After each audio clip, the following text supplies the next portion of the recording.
but Josh Clayton might have something to say about that. Guard each other. I don't think they're going to guard each other. It's already getting a bit chippy to start the game. We expect nothing less. It was always going to be a bit in this one. But it'll be interesting to see what tactics we see. If we'll see any, or whether it'll just be athleticism all around.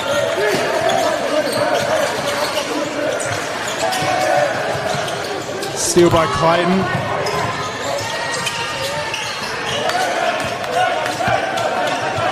Manyang pushing the pace.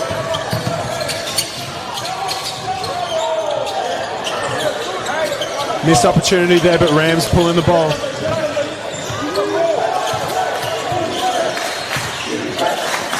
Little Horns flare action there. Missed three.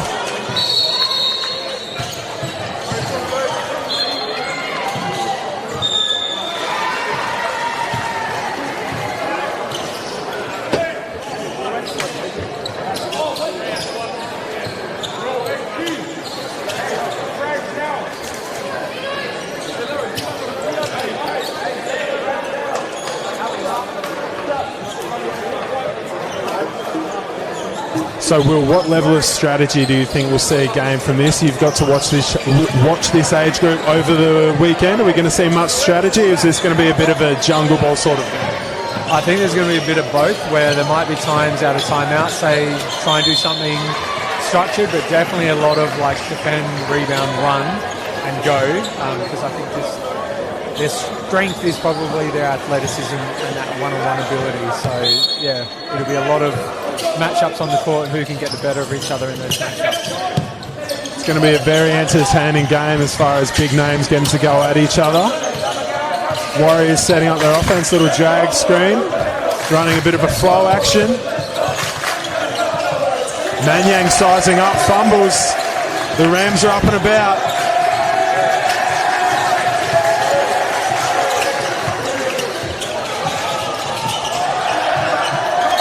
Nice finish there. Oh, shot clock. Well, it's a good finish by Dell, but shot clock got the better of him. 0 apiece, 2.5 minutes in. First score, the crowd's going to go bananas. Josh Clayton using the ball screen. Bit of ISO. Step back midi. No good.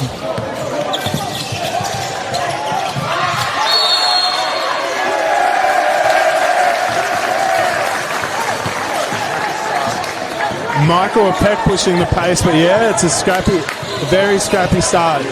How are these two teams formed leading into this grand final, Will? I think, well, the Rams I know had lost to Norwood in the group stage game, but that probably could have been a good thing for them, where they pulled their proverbial finger out a little bit as they build towards the tournament. But both teams, they're sort of like that conglomerate thing where they train together and do things and all that in just week to week, but they don't actually play together. So I think it's always a challenge of which group can mix together better chemistry-wise over the weekend. Rams setting up the offense. Kick out there. Another miss. We're 3.5 minutes in, no score. Not happy about the referees, Michael Peck.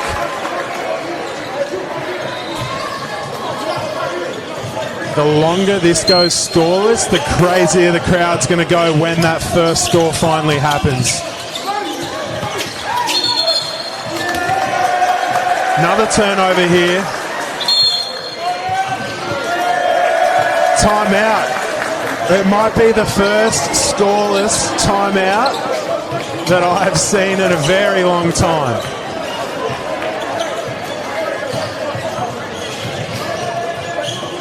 So what are you seeing right now during this scoreless game? Well, obviously not a great deal of much to go off on, but any tidbits that you're seeing so far? Yeah, I don't know if it's nerves or just like, you may not be able to see it on the live stream, but the courts are absolutely overflowing to the point that people are almost standing on the corners of the baseline, so it's very, very full, and that can be it's nerve-wracking for players and puts them a little bit on edge more than normal. So maybe there's a little bit of that at play, the whole gamesmanship, trying to outdo each other a little bit. Put all that together, it's a nervous start for both teams. But as you say, first couple of scores have been huge. Be very interesting to see. Yeah, it's absolutely packed in here, and it's big time players step up in these moments, and it's going to be very interesting to see who folds under the pressure of what it is and who steps up and thrives in this environment. But it's going to be an exciting one. 4 minutes into the game, 0-0, one timeout called. What have they drawn up? What adjustments are going to be made? Surely they're trying to get Clayton a look here. I don't know. Let's see. Clayton, a bit of an empty side ISO. Up. There we go. As we said, layout made. They're absolutely loving it. And now the defense chance start. A Peck dribbling up the ball. Bit of a drag screen action. Oh, I was going to say that would be his third turnover, but saved by the bell then. Foul, it's going to be Warriors ball.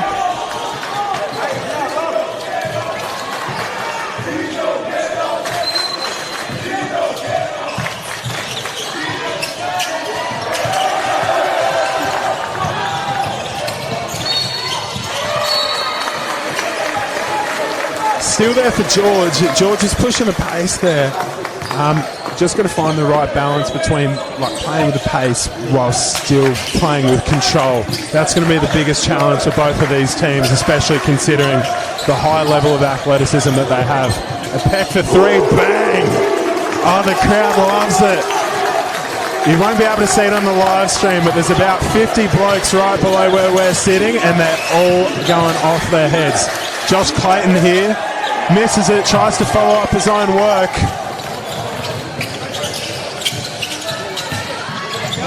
And Will, can you speak to Josh Clayton's talent? He's obviously quite the touted prospect and has some state experience, and he's a training player with the 36ers. But can you speak to his skill set? What are his strengths? What's going to be the difference for him this game? Yeah, I think probably his issue in this setting is that he's usually the best player in the team, so he gets a lot of attention. Like you saw that last drive, 2 or 3 guys are going after him, and that's pretty hard to sort of score through. I think he's a highly talented player. He's big, he's tall, he's agile. He can put it to the floor, he can shoot. He's got a lot of things going for him. And on the opposite end, obviously you've coached Dan Manyang before and you've had a bit to do with him. He's obviously a development player with the 36ers, and he's a highly touted prospect all over social media. How about him? What's the difference makers for him? Yeah, I think I've said it to a few people. Deng, very quiet guy, goes about his business, just plays a lot, plays really hard. He's got a high engine, and just his athleticism, I think everyone knows it's elite. But I mean 1% of 1% elite. Like, he does things in games that you cannot coach or teach. He'll get a tip dunk, he'll get a pin block on the backboard where you don't see him coming. He just has that ability to rise above people that you just can't. It's always been a question for mine, Manyang. Why isn't he in Canberra at the centre of excellence? He just seems like the most obvious sort of prospect who would thrive up there, and he's that level of athlete. There's no one who can jump like him in the country. It's interesting. We have a bit of a loose ball up here. Peck loses out on the ball.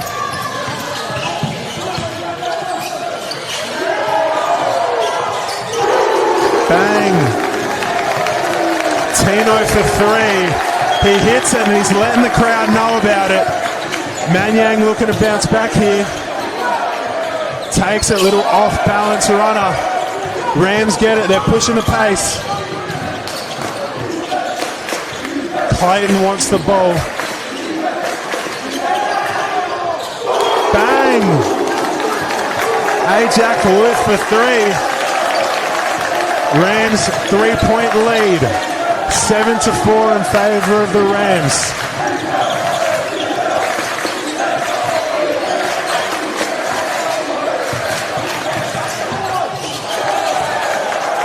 But if you just look at the way that they're guarding Manyang, they've clearly identified that Deng Manyang's the most talented player for the Warriors. If they're going to win, he's going to be the difference maker, and they're almost tagging him like you'd see in an AFL match. They're just running with him, denying him. They want to make life very difficult.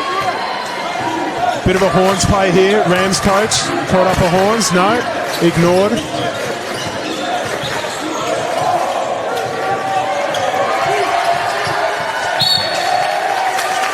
Out of bounds going Warriors' way.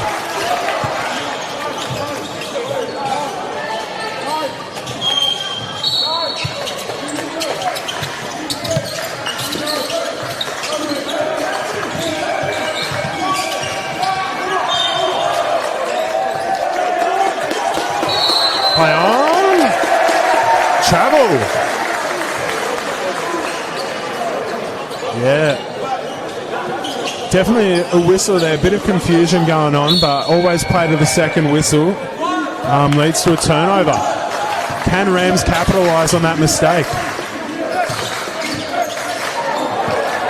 Craziness.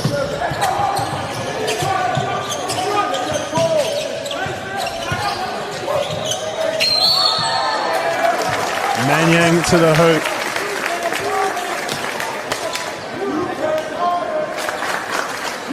So where do you see the scope for Manyang? Obviously he's a development player with the 36ers, but how does he compare with the other athletes you've coached or seen over the years in Adelaide, Will?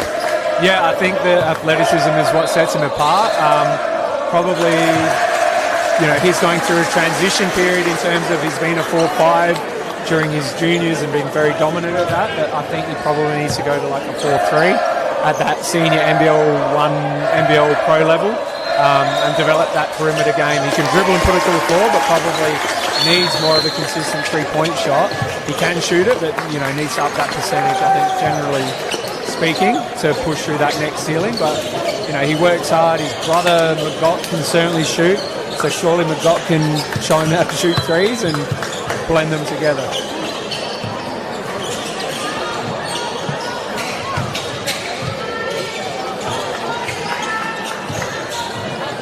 It's a massive crowd here, folks. If we could get a better angle on it, it's just absolutely crawling with people everywhere, all around the baseline, all around the sideline. It's an incredible atmosphere in here. And you can see the coaches talking to their teams. You see the Rams coach, very calm, but still direct with his messaging. When we look at the Warriors, it's more of a collective team effort here rather than just one voice. Everyone's sort of providing little tidbits of information, and I'm sure they sort of coach themselves in a way. Whether that's a good thing or not, I don't know, but it all seems to be a bit of a collective down there.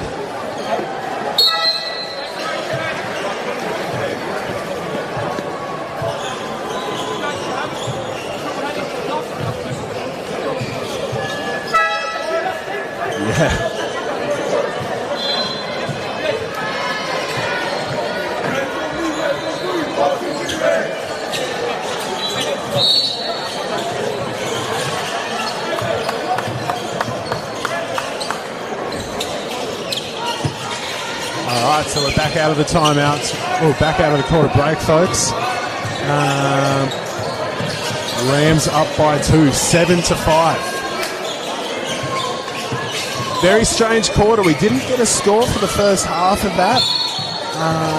And then, it was still honestly a battle. It's been a very defensive sort of grit and grind game, which is almost the opposite of what we thought it would be. Missed 3 there.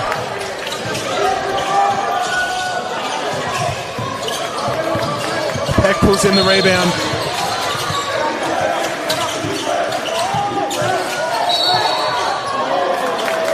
Michael Peck's getting to the foul line.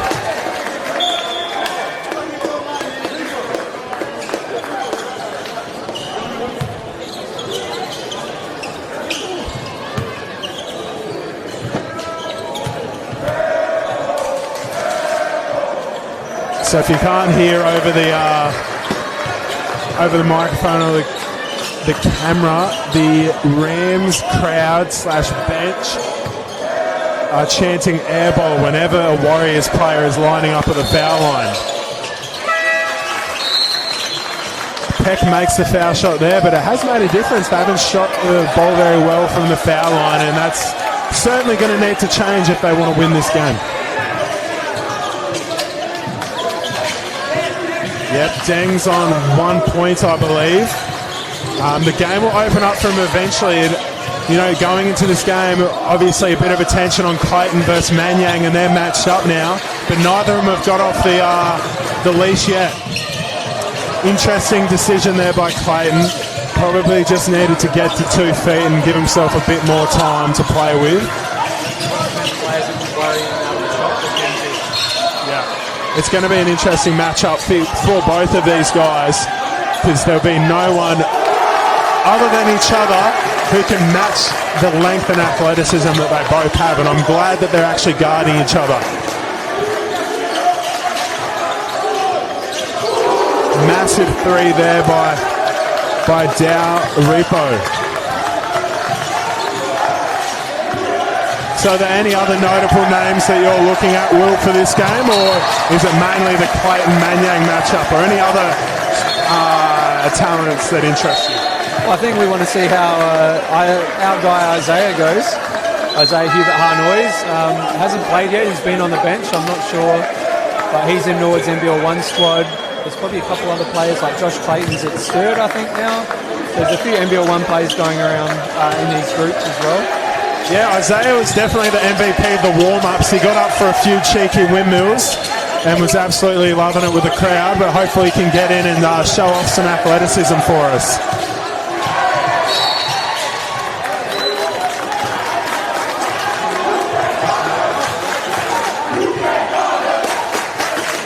You can't guard him, chance from the Adelaide Warriors crowd.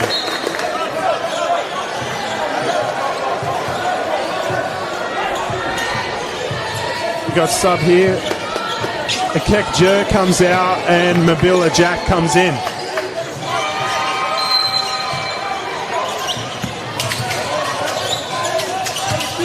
So with these two teams, well, obviously they're based in Adelaide, but are there any players out here coming from other states? Not that I know of, no, but potentially they could be. Like, I know they do trips up to Brisbane and other states to do tournaments, so I think they're all Adelaide-based guys. Obviously, at the AAU tournament up in Brisbane, the Rams got the opportunity to play against Utah Prep, a massive prep school in America. As the Rams score, they're the only team to get within 20 points of them, so they are a very talented outfit.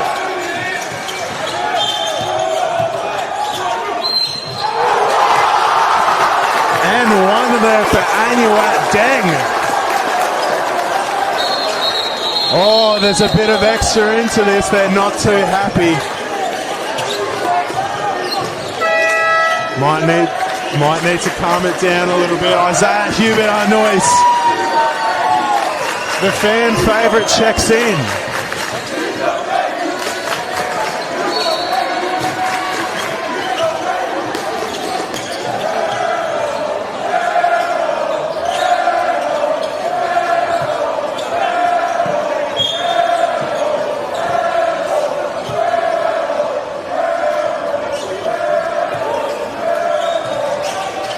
Anuateng misses a foul shot, gets his own board. Oh, almost gets there. Another and one, but just rattles out. Oh, Isaiah. They're getting into it. These 3 referees are going to have to be on their best game today, because this game is already boiling over and we're only 15 minutes into it.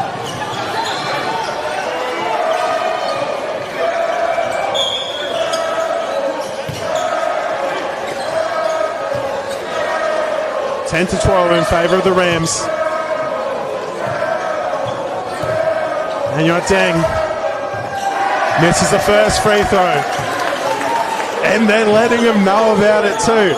You cannot get away with any mistakes in this game. Now they're doing a "you can't shoot" chant. Bang. Oh, and he's letting the crowd know about it. He's 1 from 3 from the foul line, but that's enough for him to give the crowd a little bit extra.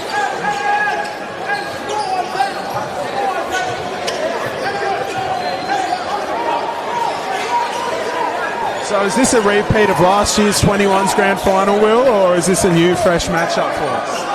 I can't honestly remember who was in it last year. I think the Rams were, but over the past 3 or 4 years, they played each other during the tournament at least once. But it's correct to say that this is the most notorious matchup usually within the Adelaide Easter tournament. Yeah, definitely. Like the crowd, all of this is no surprise. Yeah. Would we get the same level of crowd if it was a group stage, or do you think the grand final really adds even a little bit extra to it? You know, it adds to it. Like this is it. Like you got to win now. So Josh Clayton with a bucket. All the crap talking, let's call it. This is where they got to put their money where their mouth is and do something. Clayton with the steal. Oh, bit of a sloppy fast break, but still manages to get the roll in. He's not happy with the adjudication of the game either. He thinks that should have been an and one. Isaiah Hubert-Arnois on Deng Manyang. Oh, good defense. Stays in front of him. Deng Manyang with the and one and lets them know about it. To the highest level of degree of trash talking. This game is ready to blow up. And that's the story a little bit, is Isaiah plays the most perfect defense imaginable and then lets them off the chain by fouling him right at the end.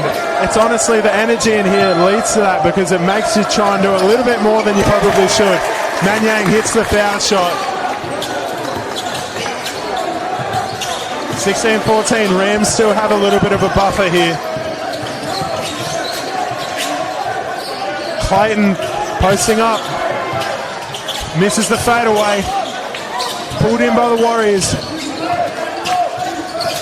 Ooh, turnover by Manyang.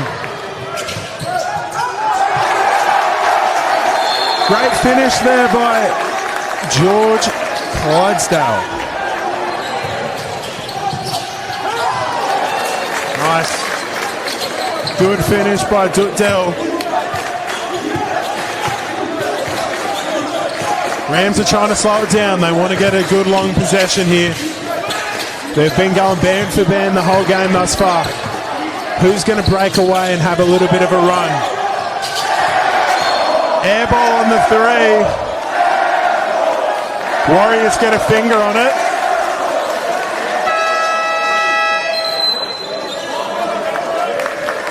And Rams maintain possession. Timeout here. So, Will, can you speak to the coaches? Do you know who their coaches are, and to what level of coaching are they going to do? Are they going to have many draw-ups, or do you think it's just more of a motivational thing, or what do you reckon? I think there'll be minimal draw-ups, to be honest. It's probably more about trying to manage their emotions and that group chemistry sort of stuff, like, you know, keeping an even keel, you know, as best as they can. Like you say, the crowd gets into it so much, it's hard to do, easy to say in terms of, hey, everyone be calm, but then you got 500-600 people screaming at you. So, yeah, I think a lot of the coaches you see, there's not much board action going on. It's more about, you know, the group think mentality potentially. Is that what you see? Yeah, definitely. I agree. It's a lot of motivation. I feel like if you look at the Rams coach right now, he's quite direct, and he's almost trying to fire him up even a little bit more. You know, a lot of passion. Where I look at the Warriors, and it's Manyang's brother, he's sort of in there, and it seems like he's more of a calming presence, as much of a calming presence as you can sort of be in this level of environment. But yeah, it's interesting, the contrast between the two benches. Obviously, you're not a referee, Will, but if you know, it would not be easy to referee this game. What would be the main things to sort of focus on? I think it's just being consistent. Like, if you're not going to call certain actions or contact, you've got to try and be consistent with that. But also, like, what affects play and what doesn't, because you don't want to stop the game constantly with fouls. 5-0 this quarter, 5 fouls. Rams have fouled 5 times. Warriors haven't fouled yet. The Rams coach doesn't seem too pleased with that disparity, but I think it suggests, though, to the difference in the play style. of the Rams versus the Warriors right now. I feel like the Rams are probably relying more on a bit more outside shooting, where the Warriors are definitely trying to get downhill and use their athleticism and get on the rim. They just can't capitalise at the foul line. They're going to have to start hitting a few or the game's going to get away from them. It seems the only way they can get an open shot is at the foul line. If you can't hit that, it's going to be hard to score. Oh. What's happened here? Foul on the rebound. Deng and Clayton having some words. Isaiah Hubert-Harnois potentially with his second foul.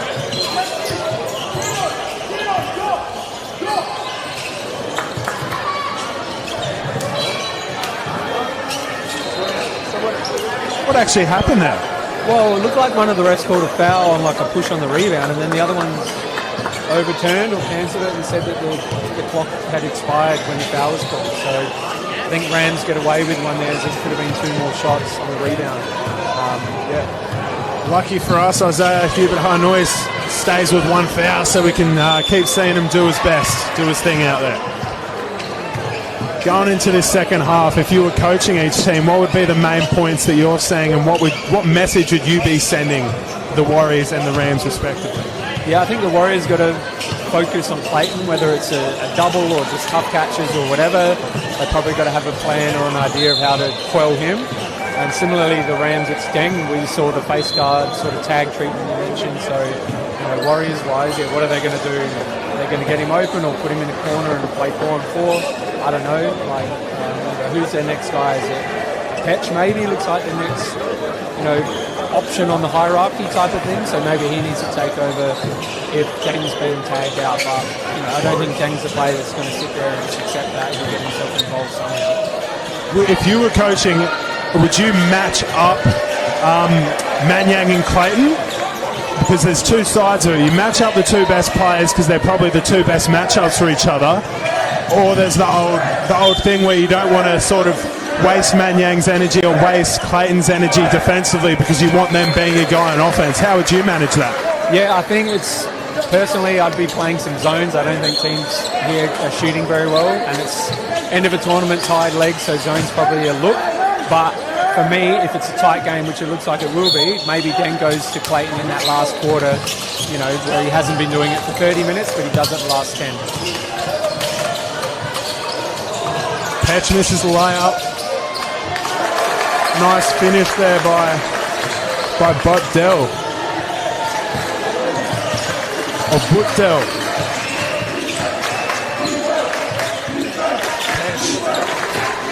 Yeah, Warriors hit the lead for the first time.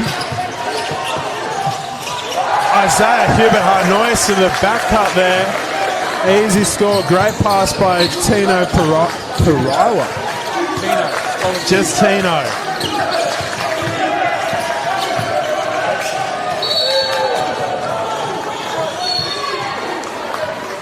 Foul there on the floor.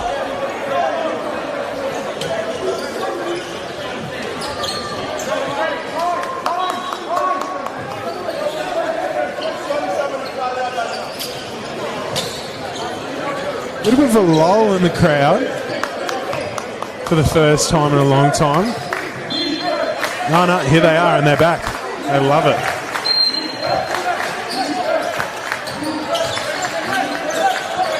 So, Will, have you ever coached or played in an environment like this? Yeah, I coached in the 21s final a few times at Easter and similar sort of thing. I think we played the Warriors 1 year and lost, and then played in 1 year and won. So, yeah, crazy. And I think there's a few intercols in Adelaide, St. Peter's PAC intercol is similar to this. NBL 1 grand final. Probably not as... A pitch with a massive 3 turns around and gives them everything. Right in front of the bench of the Eastside Rams. Yeah, I don't think NBL 1 final crowds are as personal as this might be, but definitely more people and general noise like when you got 3,000. But yeah, this is a special atmosphere. Isaiah Hubert-Harnois missing the little spin fadeaway there. He has definitely inserted his will and athleticism on the game a little bit. He's probably the only one out there. He can't match Manyang, but he's at least in the same stratosphere of athlete, and he's definitely doing some things for Rams, providing them a different look.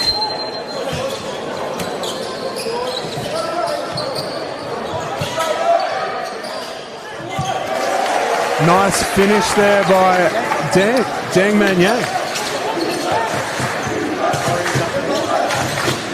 Warriors up 4, gives them a little bit of a gap here. Feels like Rams need a big play here. They probably need to go to Clayton. Tough shot by Clayton.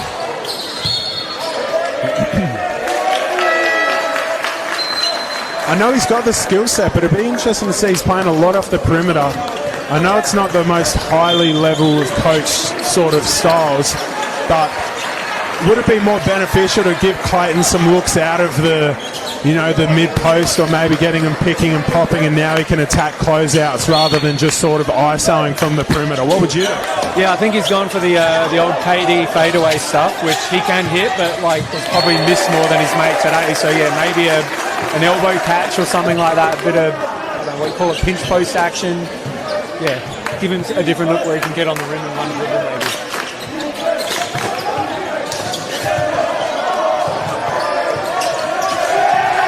Oh, that should have been backcourt.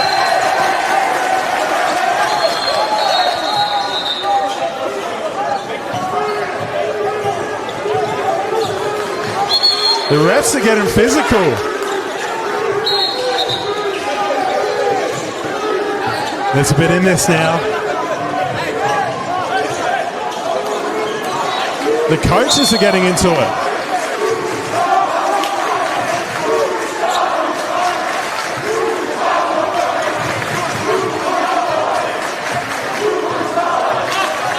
Oh no, I think it's all good.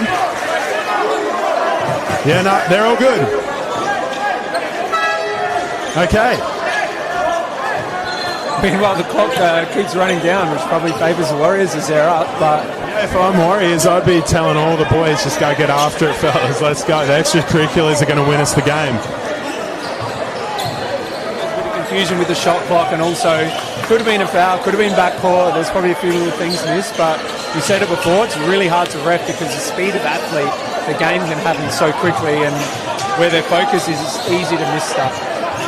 And also, you can't solely focus on the actual rules of the game like you would be. Like it's almost less about rule management and more about, game management from the front of the extracurriculars that we're talking about. Like how crazy it is in here, trying to quell confrontations all the time. So it's definitely not an easy job for all the referees. But it was good to see one of the referees was physically pushing people away, and he's actually quite a jacked referee, so good on him.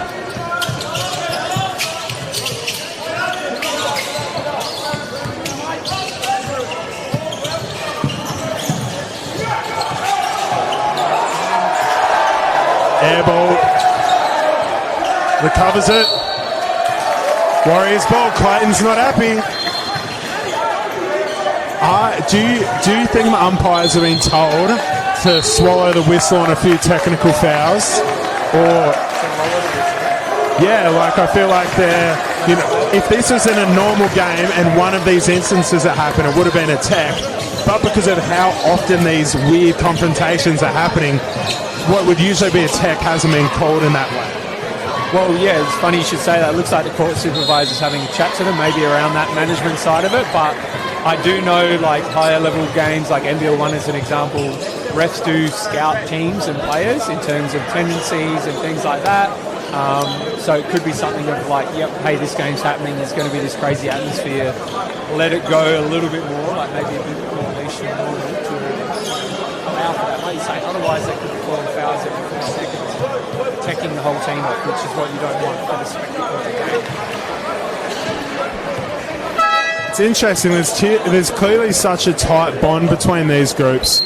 Do a lot of these players play at the same, district/NBL 1 clubs? And, do you think there's the potential of these guys sort of, they play together in Warriors? Would these players sort of follow each other at clubs, and you start to get pockets of Warriors players all at the same club, and Rams like the same sort of thing? Or do you think they're happy enough being spread out and then just coming together for these sorts of tournaments? I think it's a bit of both, where you might get random one guy from 3 or 4 different clubs come together, and then you might have a pocket of 3 that all play for the same, under 21s team or NBL1 or whatever. So it's a bit of both. I don't think they seem to mix, like go from Rams to Warriors or Warriors to Rams too much. So it seems to be they have their team, they stay with them. It's good, you got to respect that.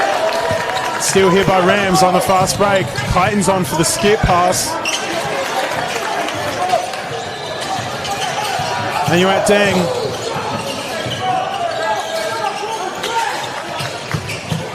Deng Manyang.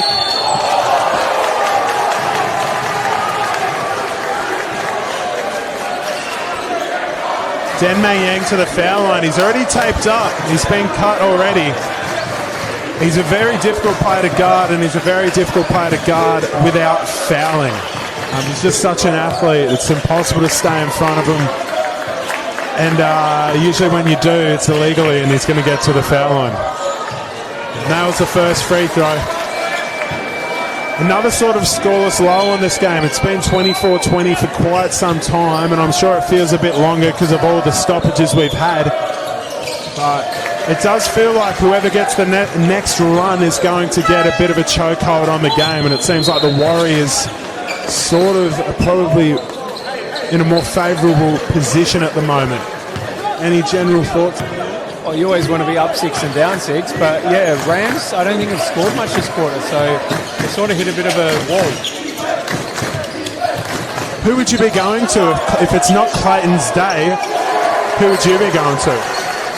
Yeah, that was Connor Robinson, I think, who hit that one. He's a pretty good shooter scorer, so maybe even him and Clayton in a 2-man game, some 2-man action. Like George Clydesdale, number 8, is a really good guard, but he's good in transition and getting downhill. Probably better out of 1-on-1, but I'd try and say Connor Robinson and Clayton in a 2-man game, 2-man action somewhere, could give either of them a good look. And are these two guards, if you speak of Robinson and Clydesdale, do they play NBL 1 or are they more reserves or 21s? I think George Clydesdale, to my knowledge, is I think he's training with Woodville's under 21 squad. I don't know if he's on the actual roster or playing 21s or reserves, but he's around that sort of level. Yeah. Who else was that? Robinson I'm not aware of, but clearly talented. So yeah, I'll have to do some digging. 27-22 in favour of the Warriors. Minute to go in the third quarter.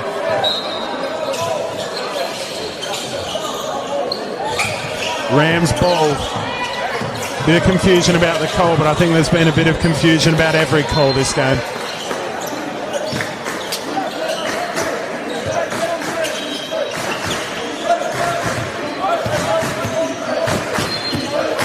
Clydesdale bringing the ball up.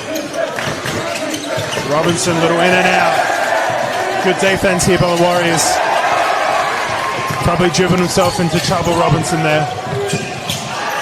Oh! Manyang misses the dunk. You know when that first dunk happens, it's going to turn into complete and utter chaos, and I'm just waiting for it. What's the craziest play you've seen Manyang do in person, Will? Yeah, a few dunks. Probably it was a bronze medal game in 20 state.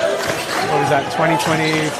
And he got this chase down block that, yeah, I didn't even see him in my vision. And he pinned the ball in the backboard like around the square, and it was just unbelievable. So that's probably it for me.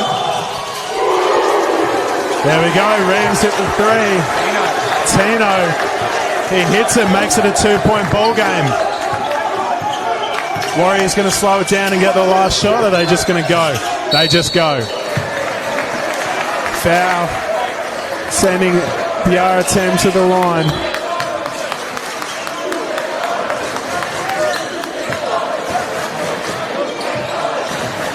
Yeah.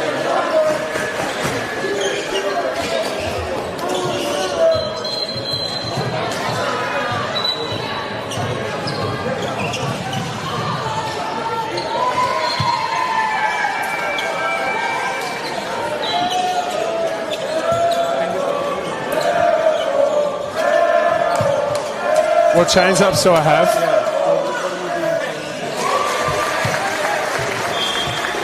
It's so tough to say. It's such a unique style of basketball, and this is my first time witnessing it. And you feel like when you haven't seen this sort of environment, atmosphere, it's sort of like I'm learning on the fly.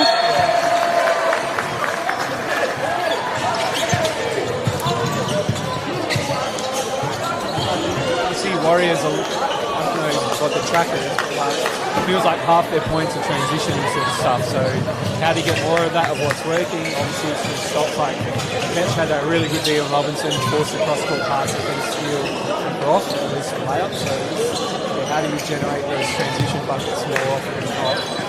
And then what are you doing in the half? That's probably a big question.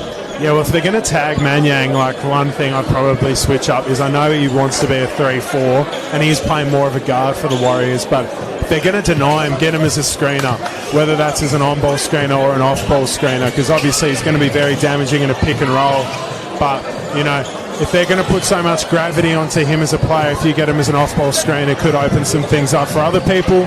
And then also just getting Manyang involved in off-ball actions, whether they play out of some split stuff and you get Manyang going downhill without the ball, because either he's going to get a layup off that, or the gravity of him curling off the screener will open the screener up, so you could get it like a guard who's a good shooter setting him a split screen. Manyang curls and then the guard pops back to the ball and, you know, will probably end up being wide open purely off the gravity Manyang's going to create. And then for Rams, like, I think the big one for me is Clayton. Like, he's been quiet, but I just don't know if he's been put in the right positions to do his thing. I just don't know if he is Kevin Durant. Like, get him in the post, get him screening and popping or screening and rolling.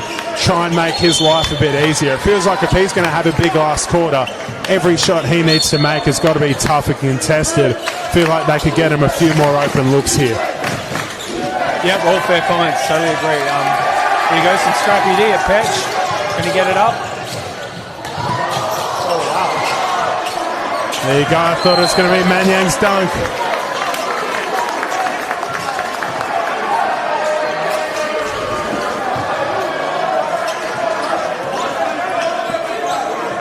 So it's a 3-point game. Warriors lead the Eastside Rams by 3 points with 9.5 minutes to go. There's a lot in this game, a lot of intensity. If you're just tuning in, the last 3 quarters have been mayhem, and this 4th quarter I expect no different. There we go, exactly what we're talking about. Everything Clayton does is contested. They're sending multiple bodies at him. Can they find a way to make his life easier? They haven't changed it up yet, so I doubt they'll change it up from here. But it'll just be an interesting watch. He makes the first free throw against a flurry of airball chants from the Adelaide Warriors. Giving the Rams boys a taste of their own medicine.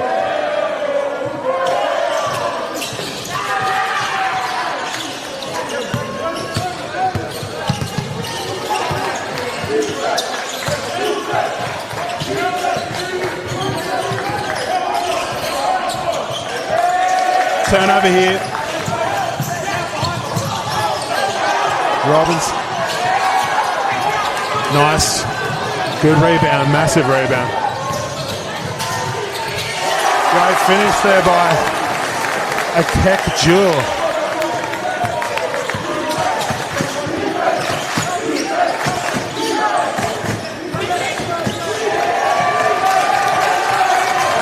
So that wasn't a kick, that was the RTM. Yeah, Rams absolutely need a timeout here. Do they get one? No, Clayton's just going to...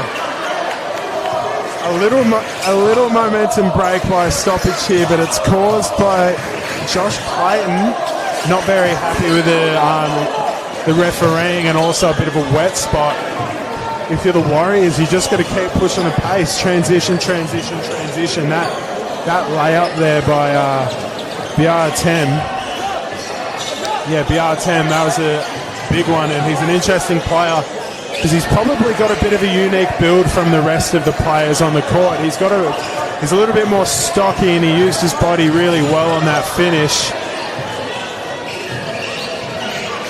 But the more that each team can get out of their role players per se, would be better for them. I just don't think Rams are getting a heap out of anyone at the moment, and Warriors are finding a few different guys to contribute here and there, and they're not really needing to rely on Manyang as much as, Rams probably anticipated that they would need to rely on him. Wet spots on the court. This isn't helping the Rams with the clock's just, they've held it now, but they've probably lost about 40 seconds in wiping the court. I assume it's from when Clayton fell over. But that last possession, Clayton went on the first side, loaded defense, hands knock it loose. I don't think that's the time to go. It's more movable, get it back, then go. Yeah, 100%. I think one question comes to mind, and this is one I've been talking about in my commentary for the whole day, is obviously it's too early now, but when it does get to that 3-4 minute period and say Warriors maintain the lead, as a coach, how do you balance clock management, finding the balance between going, kill the clock and kill the game, but still being aggressive enough, because you don't want to kill the clock too early or too excessively, and now you don't score for 3 minutes, and honestly the pressure's back on you.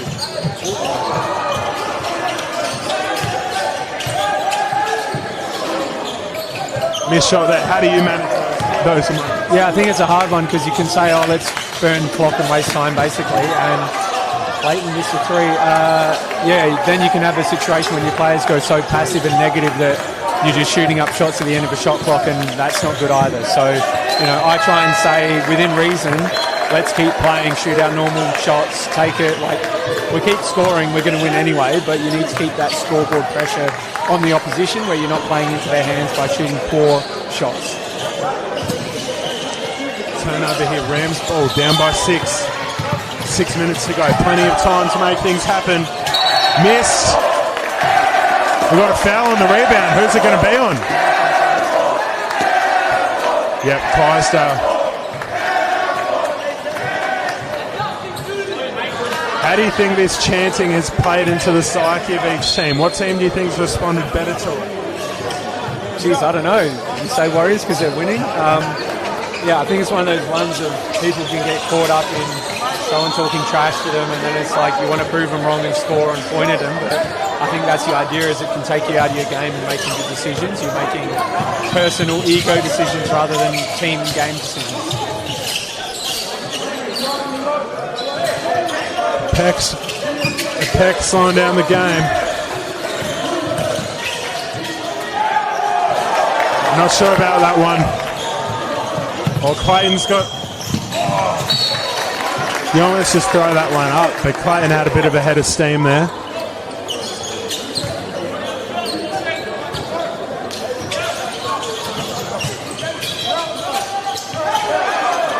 Kick out, missed. They just can't buy a bucket.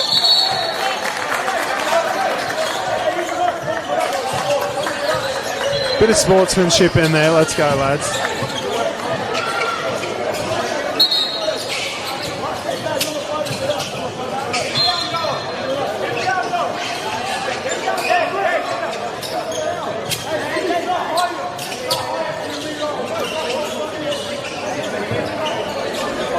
I think, like you said, crucial clock management part of the game now kicks in.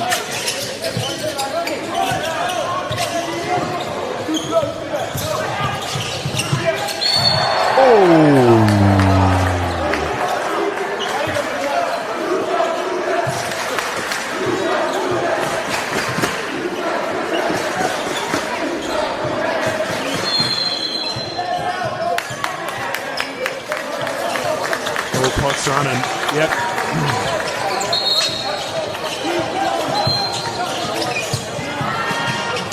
Four and a half minutes to go. I think this timeout's a good break to acknowledge the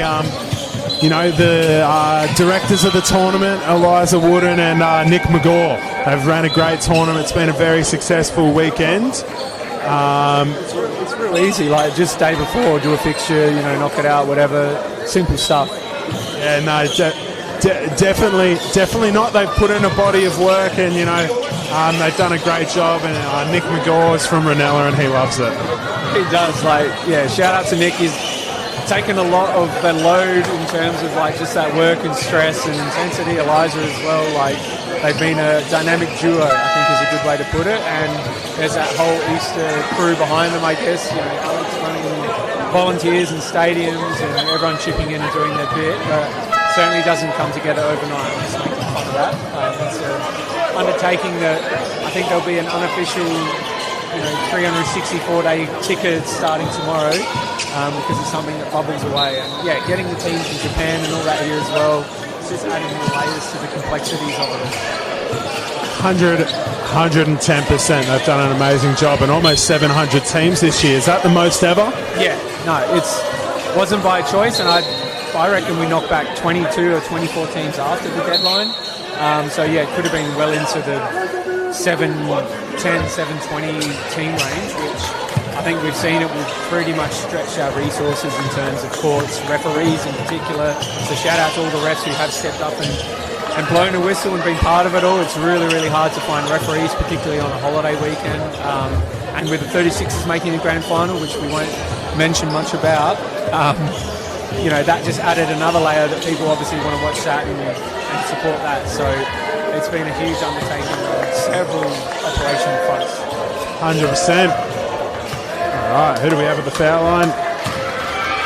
Yara 10 at the foul line. Missed the first. Yeah, it's going to be interesting who can keep their nerve in this environment. It was tense to begin the game, and now it's 4 minutes to go. He makes his second. It's going to even double the amount of intensity.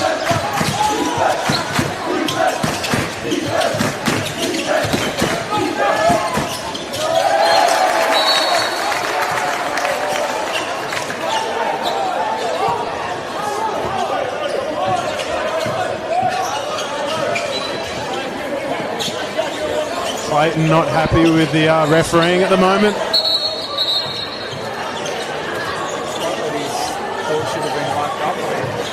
I didn't see what happened. I thought it was just in another place that clipped each other innocuously. We can see across the court now even more crowd affair is building up now that the under-21 women's game is over. Looked to be a good game over there as well. 4 minutes to go. Warriors have a 7-point lead. Where do you expect this game to go, Will? Yeah, I mean, Rams need quick buckets. They haven't shot the ball well. Like, I think they've maybe only made 1 or 2 threes for the game. So, do they get lucky and snag another one, or do they just keep attacking the hoop? But probably need to extend pressure up the court. Otherwise, they're just allowing Warriors to burn the clock, as we talked about, and they can't let them do that really.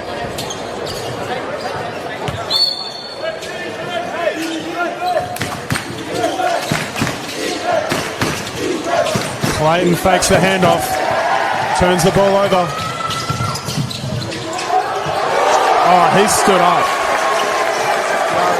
Biaratem, he stood up big in this last quarter and a half. He's almost been Warriors' sort of go-to play finisher the last 15 minutes of the game. Oh, foul. Foul on the three. A bit of Bryce Cotton about that one. Connor Robinson. He needs to make at least 2 of these 3. Ideally 3 of the 3, but bare minimum he needs to make 2 for me to sort of get the game back in order. If he misses these ones and Warriors get another score, I feel like that's going to be a bit of a mountain to come back from. Misses the first. I've been jinxing people all day. And put it in the books. He's making the next 2. Yep, makes the next one. Now let's see if they extend that pressure up the court. They have to. 3 minutes now, clock stops. They need all of those seconds.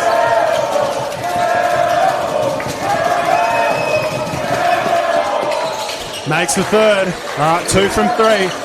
Still within punching distance. Oh no.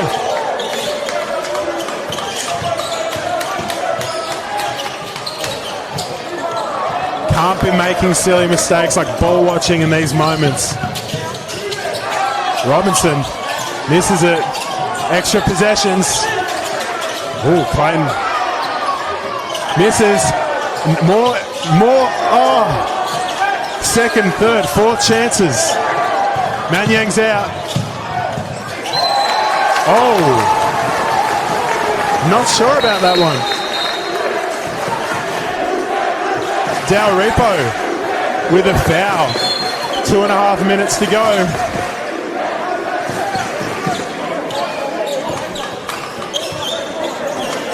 Yeah, that's just a tough one in live play to call. We can't see everything. And you see that Yara Tem, he's been almost MVP for mine, especially this second half. Like he hasn't created a heap, but he finishes plays and he's been cutting, and he'll get on the end of fast breaks. He's running the floor well, and he's got a strong build. He's playing well. Yeah, I think we talked about it maybe halftime or whatever about Deng and the treatment or attention he was getting, and I think Yara Tem has certainly stepped up from just scoring the ball and ticking the scoreboard over. And Rams took Deng out of it a little bit, and he's been the one who's kept it going. Well, it almost feels as though the Rams crowd's a little bit out of it. They're not chanting anything on the free throw now. Did he step over the foul line? Oh, wow, I didn't notice that. Good.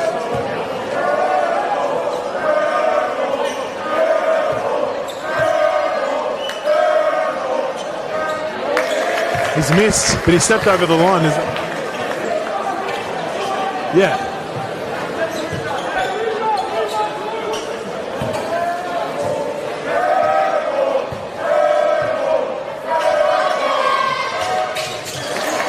All right, 1 for 2, 8-point game, 2.5 minutes. Going to be hard from here, but if they get a couple buckets and get a bit of momentum, get the crowd back behind them, anything can happen.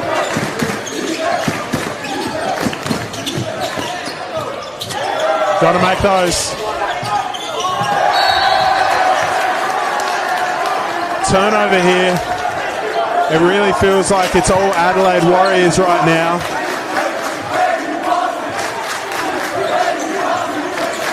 We're 2 minutes away from the Deng celebration windmill. That's a thing? Probably.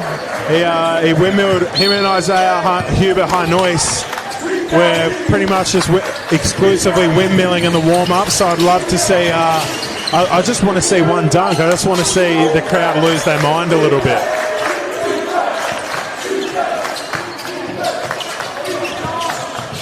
That's a nice move. That second jump, how did he do that? I think he's got pogos in his legs, as they say. Yeah, it's a super fast twitch. Second. Because he did the layup and it was almost like he fell over a little bit, and then he's just right back up the next one. Yeah, and I feel like that's an exclamation mark on the game. 10 points in a minute and a half. They would need a miracle to happen, and I don't know if passing up wide open threes is going to make due, but 8 points, minute and a half, who knows. Let's see if Warriors are going to play smart, milk a little bit of clock. Now this is the moment you probably do kill the game a little bit. That is it. Wow. Michael Apek.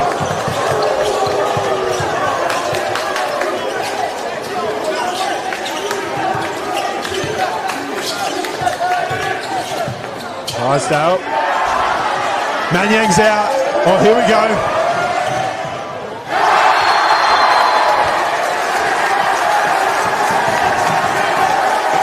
There we go.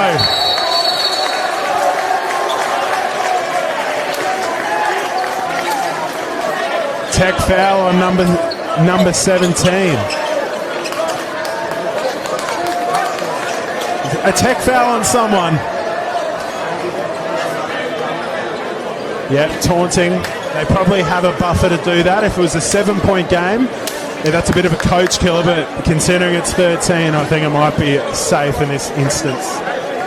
So, 13 points, 50 seconds. Game over or Tracy McGrady? I have to bet. I bet it's game over, but things happen and you always got to play to that 1% maybe. But yeah, Rams need quick shots, threes, couple steals, or probably early fouls where they're holding the clock, and hope that Warriors brick a whole bunch of free throws the only way. This has been the opposite of what the game I thought it would be. I thought it would be a high... Oh, what the heck? He's got the belt out. Not sure what that is. Might be a championship belt reference or something like that. Like, yeah, I was thinking more BTA. Can't say what that stands for on the live stream, but all the young punks out there will know.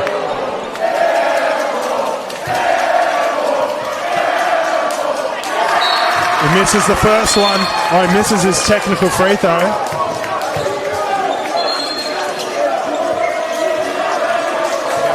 Rams look a little dejected now from a body language standpoint.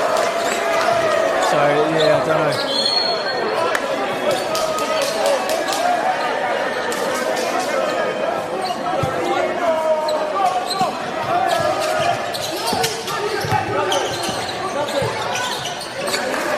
There you go, finish. Definitely need a trap.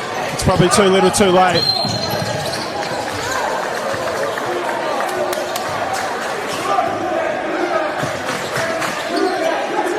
To give the Rams a little bit of credit, they've done a fairly good job with Deng. Deng's been very good, but he hasn't been the absolute major blowout superstar for a guy who's put up 30-point double-doubles in NBL1. Rams have done a fairly good job in that respect. And then same Warriors have done a great job with Clayton. Clayton's been pretty much a non-factor this game. Oh! That is the ball game, 45-32 in favour of the Adelaide Warriors, probably leading into the second last possession of the game. Warriors get it. No, they don't want him.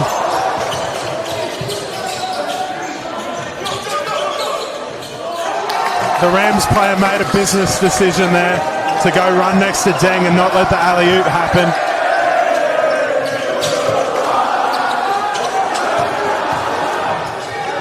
Hey, all right. That'll be it, fellas. 48-32. Adelaide Warriors beat the Eastside Rams. A bit of crowd fair, a bit of fanfare. That'll sign us off, folks. Thank you for spending your Easter Monday with us for the live streams of the Adelaide Easter Classic Grand Final. We'll see you next year.